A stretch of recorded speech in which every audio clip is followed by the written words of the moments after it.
everybody, I'm Quinn. And I'm Scott, and it's time for the Almost Friday show for November 11th, 2010. This week on Off the Press, we're bringing you a review of Call of Duty Black Ops, the brand new game in the Call of Duty series. Should be exciting. Looks really pretty, to say the very least. Absolutely. Then Dave's going to the gutters, and we're talking about Atomic Robo and another Tron comic. And in Tech Insight this week, we're talking about American networks saying no to Google TV. Yeah, we're going to tell you why Google TV's had the roughest launch of almost any big product from Google, I think, ever, which is a statement. And without further ado, it's time for Off the Press. Hey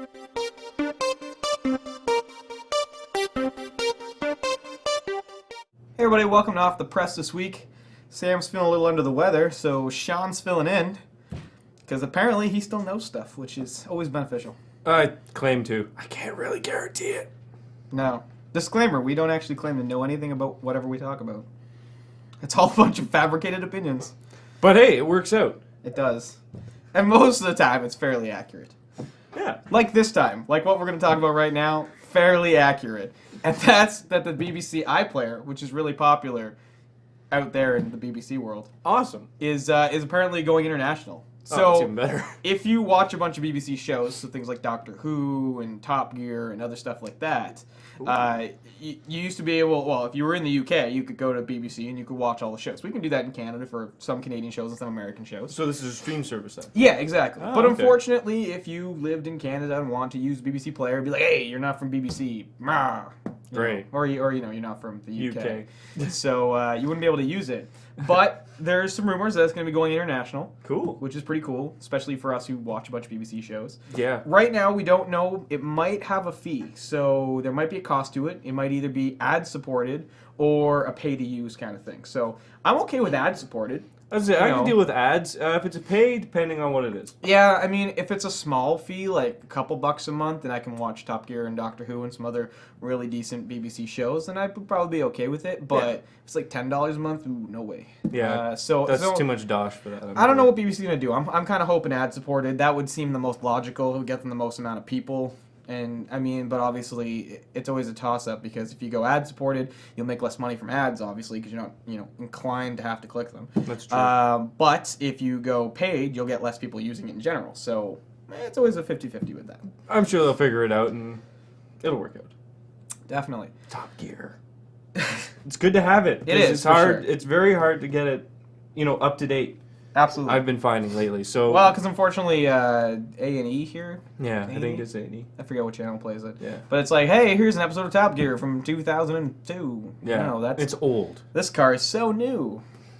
Yes. Yeah, so it'd be pretty cool if it shows up international, and we'll let you know some more information when we know actually whether they're going to charge or whether you'll just be able to do it ad-supported. So yeah, cool news if you're a BBC fan. Yeah. So we're going to try and start doing a new segment for you. Not so much a new segment, but rather new releases this week, and that'll cover things like movies and TV series and video games, and maybe some music too, if possible. Some new cool releases. So this week we got some new releases coming out, and that's Scott Pilgrim and Series 5 of Doctor Who came out. Ooh. Both available on Blu-ray and on DVD. Okay. If you're a Scott Pilgrim fan, check out the new Scott Pilgrim Blu-ray. Tons of bonus features, which is kind of what expected. We were discussing this earlier, but is it kind of like this is sort of something you should rush out to get, or is it something that will be there? Like, it's not like everyone snatched them all up and you're Well, not it's been getting fairly popular. Some places are running out of them, but some places still have stock. If you go to like a Best Buy or a Future Shop, there's usually a pretty good amount of stock there. But if Okay. you're hitting up like HMV or something, there's probably a little bit more limited stock. Okay. So it's been kind of hit or miss of how easy it is to get it, but I think if you did a little bit of searching in a day, you'd probably be able to find it. So, but if you're a Scott Pilgrim fan, lots of really cool stuff on the DVD, a bunch of commentaries, things like that. I mean, obviously it was a very involved movie as far as who was doing it and what kind of background they were pulling from. So if you are a Scott Pilgrim fan, there's a ton of stuff on there. So you should check it out. If you're a Doctor Who fan, the new Series 5 with the new Dr. Matt Smith is now out. Ooh. Doctor Who always does a bunch of special features. They've always got their Doctor Who Confidential, which is the behind the scenes of each episode and things like that. And those can run like 20 minutes, half an hour per episode. And they are really interesting to watch. Yeah, a lot of backstory about the episodes and how they did certain things and why they did certain things. Yeah. So again, if you're a Doctor Who fan, then you should definitely check out the new Doctor Who Series 5, also available in Blu-ray, which we recommend because Blu-ray is always prettier to watch. Yeah. And quality is good. Yes, it is. Pretty quality. Much like our next thing that we have to talk about. Yes, so the final thing that was released this week, and bridging into our next segment, Call of Duty Black Ops came out on Tuesday. And so that's a pretty awesome game. Yeah. Call of Duty is a popular franchise. The Modern Warfare 2 is the highest selling game of all time. Mm-hmm. So Black Ops, people were lined up. We didn't hit up a line because, it's Call of Duty. Waits in lines. There'll be another one next year. Pre-order it on Steam. Just if you're a PC user. If you're getting a console, well, I don't want to. Well, lots of people are getting consoles. The console versions are selling quite well. Well, I don't want to talk to you then. Fair enough, but that's a large part of the market these days. Definitely. So both you and I managed to get some hands-on this week. And wow. I was saying earlier that initially when I played the first Call of Duty, when they brought out Call of Duty 1 way back when, and that first level you had to rush the hills at Stalingrad, I remember playing that game and going, oh my god, this is incredible. This is unlike any other game I've ever played. There's just so much going on, and there's things blowing up all around you, and there's so much action going on, and it just totally blew open the doors on the market of games. It didn't waste time with backstory. It didn't sit there and do this huge drawn out thing. It was automatically boom, you're in. And it wasn't like one guy with a gun walking in at the beginning. You were like, boom, here's a mission, here's some insane action, go. Yeah. And I feel like, everyone's mimicked that since then. Medal of Honor's done it, Call of Duty's done it in all of their games. Absolutely. But, they've added a little bit more story, a little bit more sidelines and stuff. And so it's been a little bit of like da-da-da-da action, da-da-da-da action. And that's really not what's happened in this new one. No, this one's really, really great. Without ruining any spoilers, you're basically being interrogated, and you're doing, I guess, flashbacks. Pretty much. So, the interrogators are trying to determine what these numbers mean, and it's basically jumping from scenario to scenario to scenario. And every time you jump into a new scenario, it's action right away. It's not like creep up and stuff's going to happen. So it's a very action-packed, quick game. You're going from sequence to sequence to sequence, and everything's pretty extreme just because you're a Black Ops team, so you're going into crazy scenarios all the time as opposed to just being in some sort of generic field battle. You're always doing something a little ridiculous. Yeah, it spans multiple I'll say eras. You've got Vietnam missions, which are quite frankly insane. Now the core of the game does feature the Cold War. Yes. That's where most of it takes place. That's where your character's from. So most of the stuff is happening in Vietnam and in the time frame of sort of 1960 to 1970 time frame. Yeah. But you do some flashbacks to the Second World War, but again, covert up stuff. So you're not, you're out in an Arctic field checking out a blown up ship as opposed to being in the middle of a battle. Well, with that a was after Springfield the rifle. Second World War. Well, yes, but it's just you are still dealing with it's really. Because if we go any further into that sort of thing, it could lead we don't into want a to ruin spoiler. any stories. And it is honestly, pick it up, rent it, buy it. If you're a Call of Duty fan, this won't disappoint you. No. Now, this is the first time that Treyarch, because there's two Yeah. companies that do Call of Duty games. There's Infinity Ward, which has done Modern Warfare 1 and Modern Warfare 2. Yeah. And then there's Treyarch that does every second game. So it went Modern Warfare 1, then World at War, then Modern Warfare 2, and now Black Ops. Yeah. So Treyarch's always done, intermediate up game, until this or point, they've always done interns. World War II stuff. Yeah. So this is their first sort of jump forward in time. Now, it's not Modern Warfare 2 in the fact that you get all kinds of new guns and stuff like that, but No. you are dealing with more modern technology, helicopters. You've got some interesting weapons, like you've got a crossbow that shoots explosive heads and stuff like that. So you definitely get some cool weapons. Yeah. But there was a lot of people that were worried about Treyarch doing this kind of game because they kind of felt like Treyarch was really rooted in World War II and wasn't going to be able to pull off Modern Warfare. And It's a damn lie. Treyarch did an amazing job. Yeah. The story is way better than any of the Modern Warfares. Yes, it is. That's the other thing. Is this game is very immersive. Yes. And it is very much here, we're going to kick you in the arse and you're in the game. You are fighting.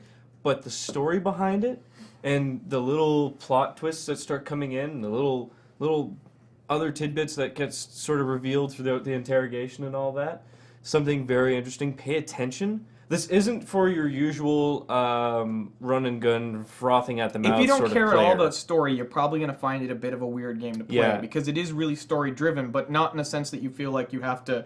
Everything's long and drawn out. It's a fast-paced but very in-depth story. Like the levels aren't very long. Like No. the missions that you do, like they're not very long. Usually about 10 to 15 minute missions, so not overly long. Now the other thing is it's an incredibly graphic game as well. Yes. They really haven't held back in any way. I mean, you're in Vietnam, there's torture sequences, people are getting throats cut open, arms blown off, things like that. Eyes gouged out. It's definitely not for the younger player. If you're under 15, I really would not play this game.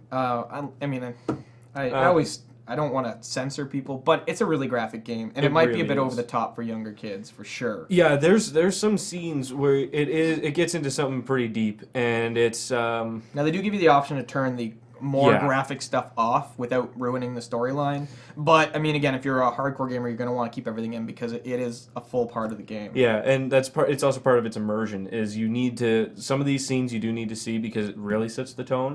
It really sets you up for it. I have not in games. I don't usually feel attached to any of the characters because they're going to get their heads blown off and whatnot.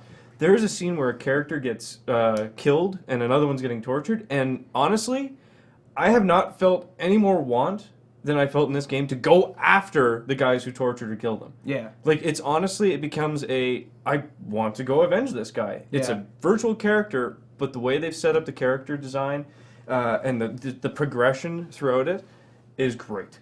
Now, a popular feature of World at War was that once you beat the game, there was a zombie unlock where you basically had to survive waves of zombies. You bought guns and opened doors to go to more secluded places in a building. It was so hard to get it set up, though. Well, the thing was you had to beat the game to get there. And so this time around, they've put the zombie mode back in, but right off the bat from the menu, you can jump right into zombie games, so you don't have to actually beat the game to go and play it. It's a lot of the same features, so you're still surviving waves of zombies, you're still buying guns, you're still unlocking different doors. However, it looks like in this version they've added a couple different levels that you can play in as opposed to the single level that was available at World at War.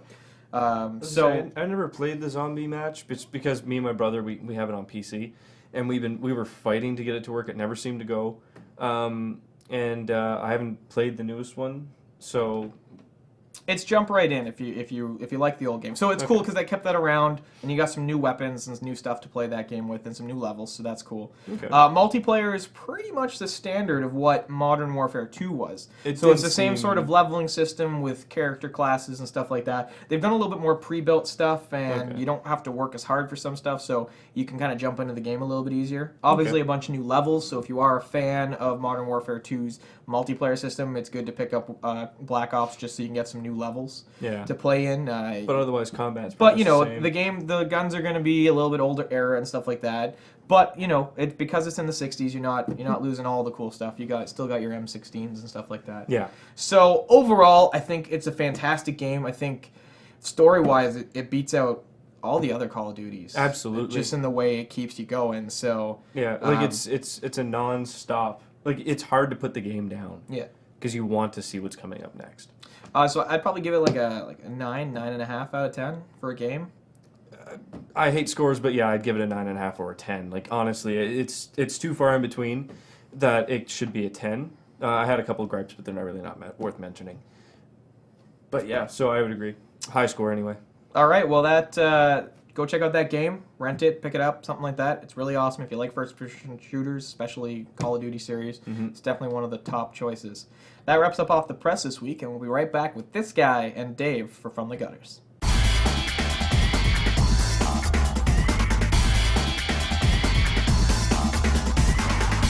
Hi everyone, I'm Dave. And I'm Sean. And we are talking to you from the gutters. This week we're going to be... We don't have Sam, unfortunately, so we cannot bring a lightning round. Yeah. But we will be reviewing 2 books this week. The first of the 2 books is going to be Tron, Betrayal, which is the second of 2 issues. It's a 2-issue story, so this is the last part of the prequel to the movie. This leads us up to where the movie hopefully will be beginning. Okay. It is written by Jai Nitz, illustrated by Andy Tong. Usually we get some decent work out of Andy Tong, and that I believe, from what I've learned of promotional comics, which this is, very much so, they're usually rushed. You usually have a very, very slim deadline. And that, from what I've seen in these books, it wouldn't surprise me if that was the case with these ones. I don't know, it doesn't look too bad, though. It doesn't look awful, no, but there are 2 very big points problems that I have with the artwork. And I almost wonder if the writer was conscious of one of them. The first one is he really did not illustrate the Tron world tech very well. I didn't think, unfortunately, because these motorcycles are cool. They are so cool, and he made them look clunky, inconsistent. As I say, it seemed like they kind of changed a couple pages. They morphed, they're inconsistent. Yeah. And like on the cover, I mean, it looks neat because it's shiny, but if you took all the shiny away, you can see that it is, he's riding a big lollipop or a telephone. Yeah, it really doesn't look like the bike. Anyway, the other part of this is, let's show him the action scene. That's not the action scene. Oh, what have I done? I failed. Well, anyway, some more of the art anyway. So you can see what he's done there. The other point that I have is that he has, when he shows the people in this story, the writer is actually inserting all the names fairly often. Mm-hmm. They all really look the same. There's very little differentiation. Yeah, you've got basically male, brown hair, that look. And again, I had the same complaint, I believe, when we reviewed the first issue. That being said, again, is it like the previous movie adaptation? Did it get me excited about the movie? Yes. I'm very glad I read this actually because it gives some clues as to what's going on with Clue and how the whole takeover of the Tron world happened. Why is everything in such dire straits at this point? So yes, am I glad I read it? Absolutely. Must read? I don't know. I personally, I read it and I even thumbed through the first one and last week, and honestly, I'm excited for the new Tron movie. Don't get me wrong. Yeah. However, this comic it's really, hard not to be. Yeah. Unless you're strictly into documentaries and stuff like that. And I know some people like that. But this is honestly not something that's unfortunately getting me psyched for it. It's kind of like I'm reading it. I'm like, okay, it seems like, I hate to say it, but to me I won't say a poor attempt because that's just too harsh. It's really not what I want to put it as. So it's not a great attempt at trying to set up backstory. Yeah, I don't really. It's adequate. And so with all that being said, Marx. I love Marx. Actually, I don't like Marx, but I think I like Marx more than young Mr. Sean here. Yeah. I'm going to give this a C. You know what? I'm going to give it a C minus. What would you give it? I'd have to give it a D. A D. Like a solid D. Not great work. The art, I find the art to be pretty decent. I mean, the bikes and a couple of other things kind of change. So most of the characters you can't discern from one to the other. But there's certain scenes, like some of the action scenes, which I screwed up in showing you, they look pretty cool. Like it was like, I want to see that recreated in real life. I want to see that in the, because we've seen glimpses of that in the trailers, and that was very exciting. Yeah. On to our second book. We have another book. Atomic Robo, Volume 5, Issue 1. Sean's a big fan of Atomic Robo. I really like Atomic Robo, but I think... I really enjoy these books. I don't really know how to put it. I mean, it's just, these are always hilarious. This one is just getting even better. I mean, this is like Robo as a kid. You could say, basically, it's as a juvenile. These are his juvenile years. Yeah, and it's when he's developing in his mind and all that sort of thing. The opening to this book has got exactly what you'd hope from Atomic Robo, which is usually kind of action right off the front, a funny quip at the beginning, and then it kind of slows down because it's like they depicted what Robo went through in his childhood very well. There's a scene where Tesla is doing in the Roaring 30s. Yeah, the Roaring 30s. It's back in the 30s. And there's a scene where Tesla is doing an experiment, and he, it fails. And Robo is, honestly, you could read it and you could hear it in your head how unimpressed he was about it.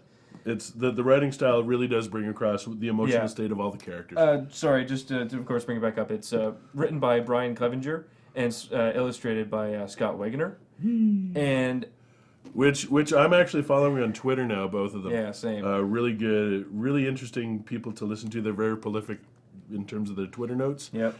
And I would say 95% of the time, I at least smile. Yeah, from what it's they do. a lot of it. Like, if they post anything regarding the comic, I'm right on it. Yeah. Even if they're just posting anything throughout their regular day, they are funny. Just how they put things on. Yeah. It's the way they the way they do presentation of their notes.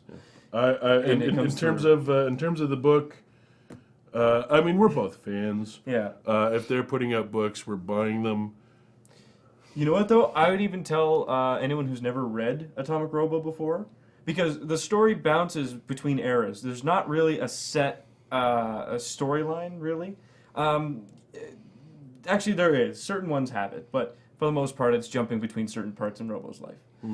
And this is, of course, going way back.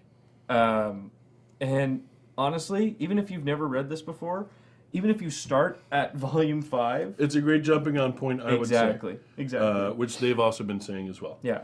So, a good jumping on point. If you are just jumping on, great place to do it. Yeah. And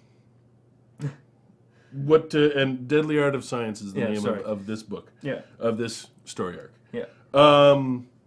What do you give it? In the way of grading, I would just, because I'm, an absolute horror for these comics, A+. It's true. I'll be honest, A+ Couldn't get any better. Couldn't get any better. For Sean, couldn't get any Yeah. better. For me, I will wait to give it an A+. It is giving the potential for an A+. Yeah. Because I have not read the rest of the story. Let's be fair. That's true. Give it an A. I'm very much excited to see the next issue, and then the issue after that, and the issue after that, and then the trade. I want the whole story right now. So, guys, Atomic Robo, Red 5. Great to see stuff still coming out of Red 5, by the way. Definitely. I always look for their stuff in the previews to make sure that we're getting their items. Yeah. And by the way, I want another Neotopia. Anyway, Yeah. that's just me. Atomic Robo, gave it some decent marks. Tron Betrayal. $4.99 on Betrayal. I wouldn't say it's worth $4.99. $3.99, I believe, on a Red 5 comic. Yep. $3.99 worth every penny. $4.99 moderately pretty. Yeah. That's about it. I'm not going to be promising this week. We're going to be signing out, but I'm not promising Lightning Round next week because, frankly, we just never know what's going to happen. When it happens, you'll know. Yay! And I guess that's about it this week from the gutters.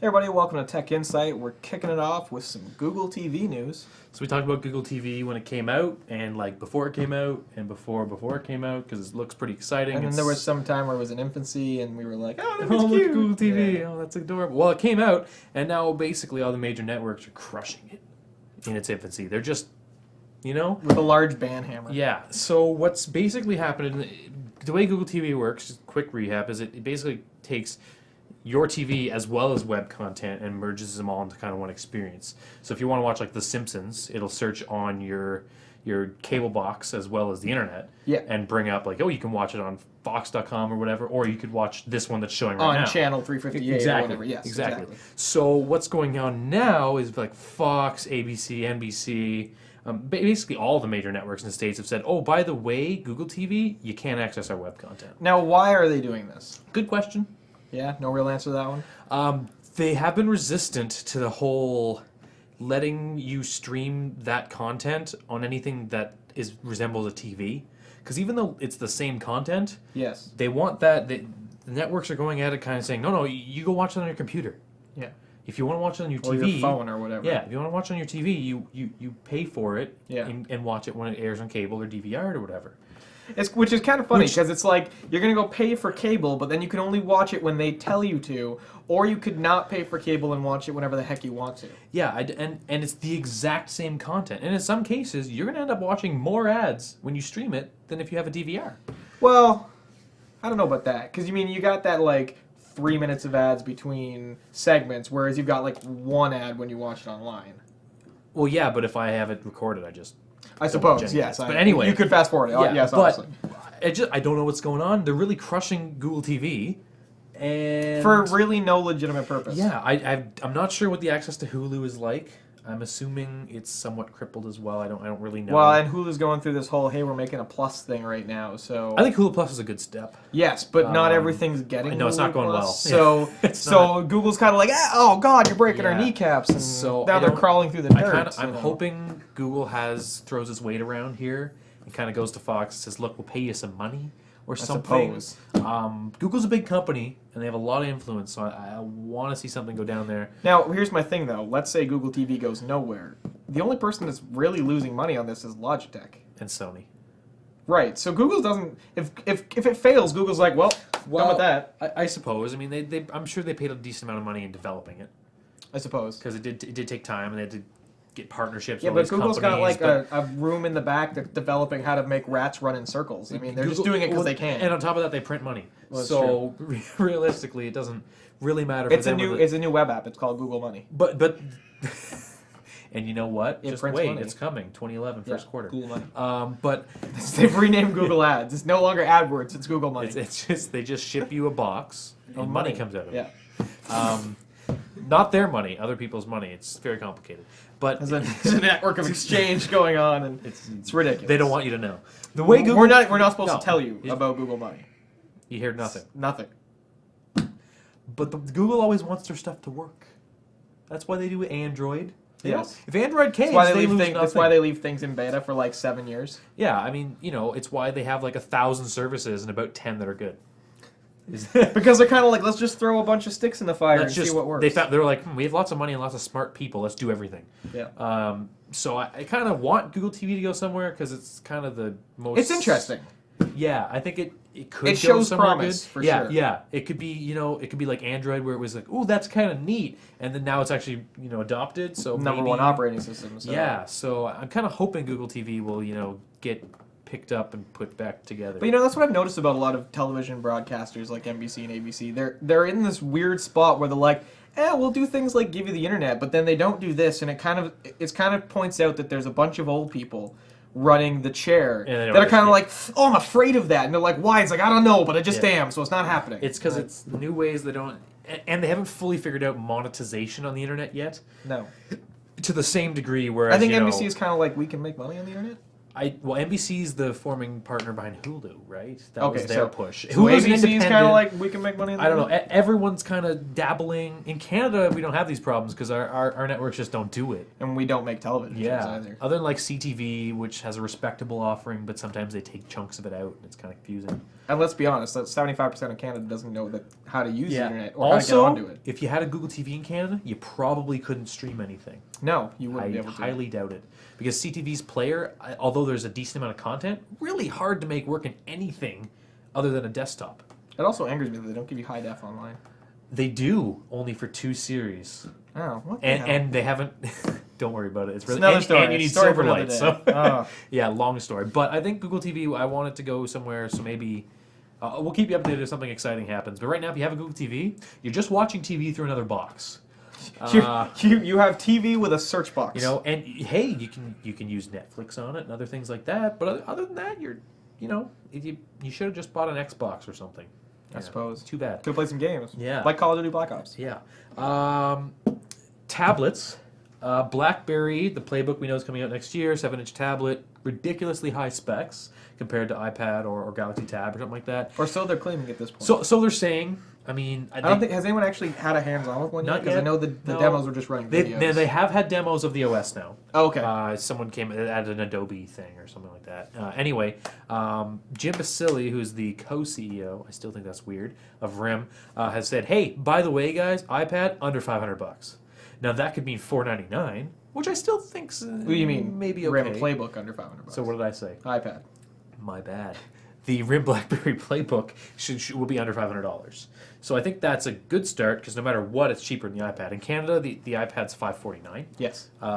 So maybe I think it has to be. Yeah, I don't think this is an And encouraging. they were touting. note. I think they were touting $500 on contract. Ooh, yeah. See, now that would no, because there's no 3G right now.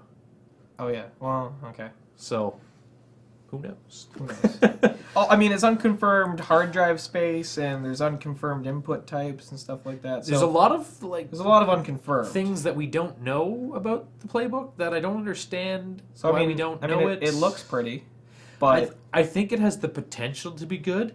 But what's happening is RIM is making it. yes, And it's which just means like, when it ships, it'll have hardware from 2 years yeah, ago. which is it's just like because they announced the playbook and then like a little bit later they announced the torch.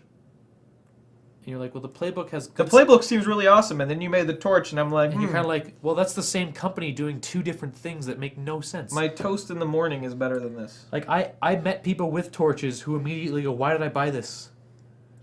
It's I don't know. I don't know what to say. I hope RIM doesn't screw it up. Because really, they're going to need another business model other than the BlackBerry. Because I think that's going down the toilet. Oh man, I was hanging out with a bunch of people this weekend, half of which have moved from BlackBerry, and they're just like, you know, I'm at work and someone buys a new BlackBerry. I'm like, why? They're like, oh, because I understand it, and the iPhone seems complicated. And it's like, no, it's just not, complicated because yeah. you've gotten used to your BlackBerry, and you assume that because it's easy to get to stuff, it must actually be hard to get to And it's stuff. actually, if you go the other way, going from An iPhone to a BlackBerry, you're like, I don't know how to do anything. Really tough. Speaking of BlackBerry going down the toilet, Dell has gone ahead. Now, Dell's a big company. Yes. Like most big companies in Canada and the United States, they give out corporate BlackBerries to everyone. Yes. So if you got a corporate BlackBerry and you work for Dell, you can give it back, and they will give you a brand new Dell Venue. Which is the Dell Windows Phone 7. Which is the gorgeous Dell Windows Phone 7 phone. It's kind of like a long phone with a slide-out we keyboard. really have to stop saying Windows Phone 7 phone. Windows Phone 7 phone. It looks really pretty. It's long. It's long. But it is in a pretty. phone. And it's got a nice slide-out keyboard. Whether that's good or not, I don't know. I haven't had no one to play with it yet. But basically, Dell's saying to hell with BlackBerry, to hell with the BES, which is the back end. Dell's providing their own back-end service, is their idea. And they're trying it out with themselves before they sell it. Makes sense. Now, the thing I don't understand is most places run Exchange, and a Microsoft product will be very compatible with Microsoft Exchange. Yes. So why would you need another back end? I don't know. Maybe they're trying to do their own thing. I don't know. Who knows? I think Windows Phone 7 has Dell Ping.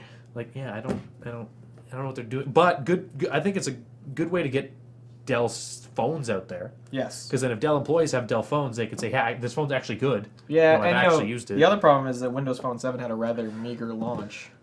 I mean, especially in Canada. Well, in Canada, no one even knew it was. I mean, going you on. can go to a bunch of places and they have Windows Phone 7 phones, but you can't try them They're not really because being pushed the and- ones that are on display are fake. And then you kind of feel like a jackass if you have to ask them to open a box to look at it. So they don't even really have it out for you to be. And when you're looking at a dummy phone, you're like, this phone's like every other phone. Yeah. You actually have to, Well, phones but these you days, know what? you have to use the operating system to in differentiate. Canada, I really don't expect anything because I went to Best Buy a pile of times to try and play with the Galaxy S. Yes. They didn't have a working Galaxy S until I don't know, it was a little while ago they got one. But it was the Bell one. I want to play with the Rogers one because they're actually different phones. They still only have a dummy of the Rogers one. Working Bell one, that's great, different phone. Yeah. So it's kind of, you never win. I think the carriers and the retailers really dropped the Windows Phone 7 launch. Yes. I think Microsoft did as much as they could from their end. Yeah, but, it's not Microsoft. It's everyone else being Yeah. like, no one's gonna care, so we won't either. but I think they'll build momentum, and maybe in a Hopefully. year, if it hasn't gone anywhere, it's not gonna. Windows Phone 7 phone Phone? Service Pack 2. Service Pack 4. Just wait. It'll come. But Service Windows Phone Pack 7 11D7. has kind of learned from Android and learned from Apple's, maybe. Hopefully. Dell's given a huge push there. If I were working for Dell, I'd be like, take my BlackBerry. Absolutely. That phone's new. My Antiquated stuff is gone. my new BlackBerry is not even new. So I bought this yesterday and it's yeah, already outdated. and it still looks the same as 2 years ago. We're just gonna wrap up the segment with some Apple news. Apple's killed Xserve. Yeah. Nobody cares. Well, there that's okay. not- okay. There that's are not completely people. true. There's maybe 12 in a small closet somewhere. This is not big news, people. But if you ever, I don't know why you'd want an Apple server. Well, I'll tell you who cares. the people who got confused and bought Apple servers. Yes, but the market that invests in Apple servers for the most part is photographers and videographers because they Who use could be them- running normal servers but aren't. Yeah, but it's because a lot of them are using Final Cut and the integration is just really simple. So I understand that they could be using something else, but unfortunately, there's a bunch of photographic and video studios out there right now that are kind of pissed at Apple because they're like, hey, we bought you because you claim to be professional, and now you're like, we're not going to support you anymore. Surprise if you had looked at Apple's server offerings ever, you knew they weren't into it. Well, but the big thing, the one that sold the most in the media world was the Final Cut Pro server, which was its own thing specifically to work with Final Cut Pro. So if you were a video studio that was working on multiple stuff, Final Cut Pro server was an essential part of your workflow because you never actually edited it on your machine. You were always accessing from different areas so that you'd never have system crashes that would screw up an entire production. Which is the way it should be done. So I can understand professionals that have built their entire studios being upset at the discontinuation of this because they're also like, okay, if we need new gear, what are we doing? Because now, how are we going to have a Final Cut Pro server? So Apple has come out and been like, Mac Pro server, which... Not the same. Not the same. You don't get the same storage options, and definitely not at similar prices, and definitely not in this... Okay, a Mac Pro is this big. Yeah. Okay, an Xserve is this big. Yeah. They're thin. You can actually have a rack. You have a rack the same size as a Mac Pro that has 12 times the processing power. Yes. It's nice that they're offering a Mac Pro with their honestly wasteful server OS. Coming from a person who's set up many Windows and Linux servers, I actually know what I'm talking about at this point of view. If you want to use it, you can use it, but there's no advantage to using a Mac server. I mean, it integrates with Mac a little bit better, but spend some time with Linux. Unless, of course, of course, you're using the Final Cut Pro server. And at which point, that's a completely different issue. Yeah. But they've discontinued that as well, so it's a problem. I don't really know. I always felt that in terms of Apple servers, they just kind of like, hey, we make computers, we should make a server too. Because we can sell it to some people. And I think the way Apple runs their business now, especially, if they're not fully into it, they're not into it. Yeah. And I can appreciate that.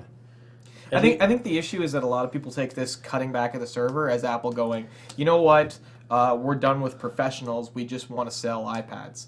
And a lot of people are kind of taking it that way, is that they're really trying to back off of their pro-end market, which has been a big draw in the professional world, especially in the media professional world. Lots of people run Apple systems for video editing, for photo editing, things like that. So there's a whole section of the pro market that's kind of like, this scares me because what does it mean 2 or 3 years from now? Is the Mac Pro going to stop existing? Are they just going to be like, we make iMacs and we make iPads and consumers are our friends. If you're a pro, go to Windows. And a lot of people hate using Windows for pro machines for certain reasons.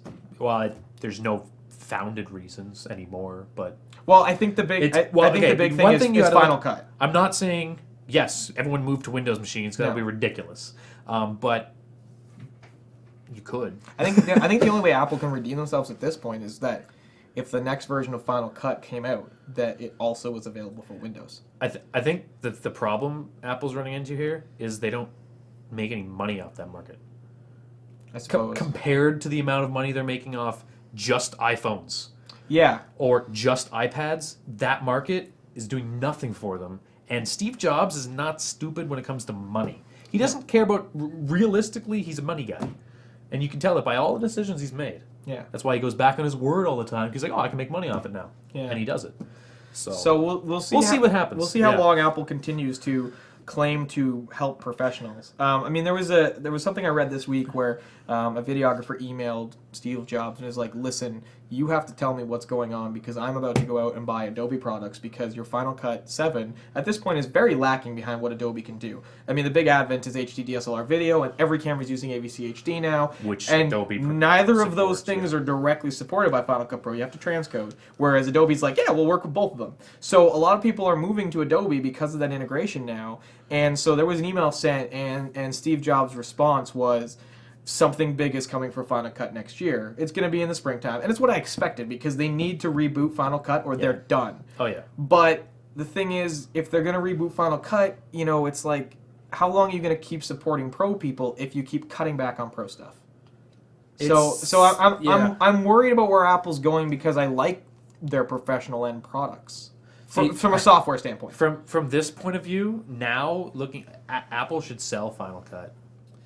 Well, Apple should make Final Cut work on not just Apple's. Well, that's because they bought it, right? Yeah. They didn't make it ground up. They bought a company that made it. Yeah. So the thing is, Apple, you shouldn't have done that. So I think Apple, it'd be really awesome actually if Apple in the spring was like, here's Final Cut 8 and you can buy it for Windows, because I would be surprised to see it, but I know, but I think I think it would make sense. if Apple decides that they want to cut back on their pro software or on their pro hardware, they're gonna have to do that because 50%, if not more, of the professional videographic world uses Final Cut Pro. Oh, yeah. That is the go-to for any big studio. And so if they stop supporting the products that are needed, like hardware-wise, that are needed to effectively use that software, it's going to be a shit show. So anyway, we'll see what happens. We definitely follow that a lot because Yes. we This is what we do. obviously right here, We're using Adobe because Apple is not up to spec. Yeah, so we'll keep you involved. That's the end of Tech Insight. It's also the end of our show this week. Kind of not short. We're going to have a bunch of 2 really segments. awesome stuff, hopefully next week in Behind the Lens. Yes. And we'll poke Sean to come up with some cool science articles because there's stuff out there. We'll- Probably going to be talking about some camouflage, optical camouflage next week, something like that. Cool stuff. maybe we'll let him on fire. Yeah, we'll do that. Eventually we'll let him there. He's excited. We're not doing it. No. We'll do it while he's asleep. Yeah. No, that's a worse idea. It's not even. Okay. I don't know. Just, That could be better. All Can we right. end the show? Yeah. So if you want to email us about lighting Sean on fire, whether you think we should do it or not, you can email us at contact@almostfridayshow.com. Or you can follow us on Twitter at almost_Friday. We post updates on what we're doing, what's breaking in the studio, and when we got new episodes up. Yes, good place to find new episodes. So until next time, maybe you should wait before you buy that next Apple Pro product.